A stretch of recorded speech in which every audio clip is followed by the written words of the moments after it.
એક પેડ માં કે નામ અભિયાન માટે આયોજિત બૃહદ બેઠકમાં મુખ્યમંત્રી શ્રી ભૂપેન્દ્ર પટેલ સહભાગી થયા. વડાપ્રધાન શ્રી નરેન્દ્રભાઈ મોદીએ રોજિંદા જીવનમાં પર્યાવરણ અનુકૂળ જીવનશૈલી અપનાવવા મિશન લાઈફની પ્રેરણા આપી છે.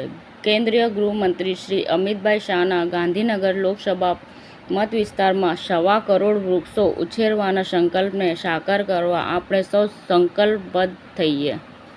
અફઘાનિસ્તાનને હરાવી ભારતે રચ્યો ઇતિહાસ, ટેસ્ટમાં સૌથી મોટી જીતનો બનાવ્યો રેકોર્ડ.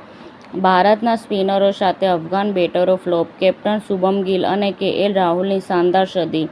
તો ડેબ્યુ મેચમાં સ્પિનર માનવ સુથારે 6 વિકેટ ઝડપીને અફઘાનિસ્તાનની કમર તોડી નાખી. અરવલ્લીમાં 12 વર્ષ વિશ્વાસના, વિકાસના અને જનકલ્યાણના અંતર્ગત પ્રગતિપથ યાત્રાનો ભવ્ય પ્રારંભ.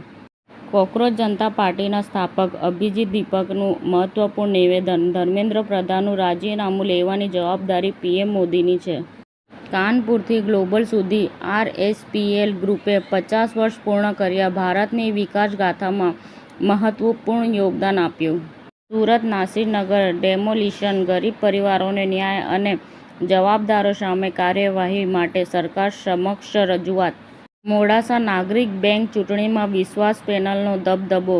13 ઉમેદવારો વિજેતા, પરિવર્તન પેનલ 2 જવાબદાર જીત્યા. મહુવા ડીવાયએસપી રીમાબા ઝાલા અને પોલીસ ટીમની સફળતા. હરિયાણા સુધી પીછો કરી અપહૃત સગીરાને શોધી કાઢી. વાલીઓ માટે ફ્રી ફાયર ગેમ બની લાલબત્તી.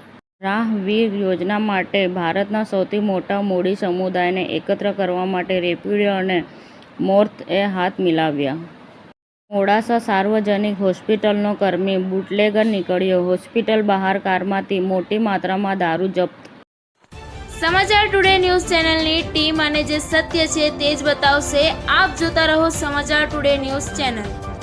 ગુજરાતની ધરતીનું ગુજરાતીઓ માટે જ, એટલે કે સમાચાર ટુડે ન્યૂઝ. અમારી સમાચાર ટુડે ન્યૂઝ ચેનલને લાઈક કરો, શેર કરો અને સબસ્ક્રાઇબ કરો અને જોડાયા રહો સમાચાર ટુડે ન્યૂઝ ચેનલ સાથે.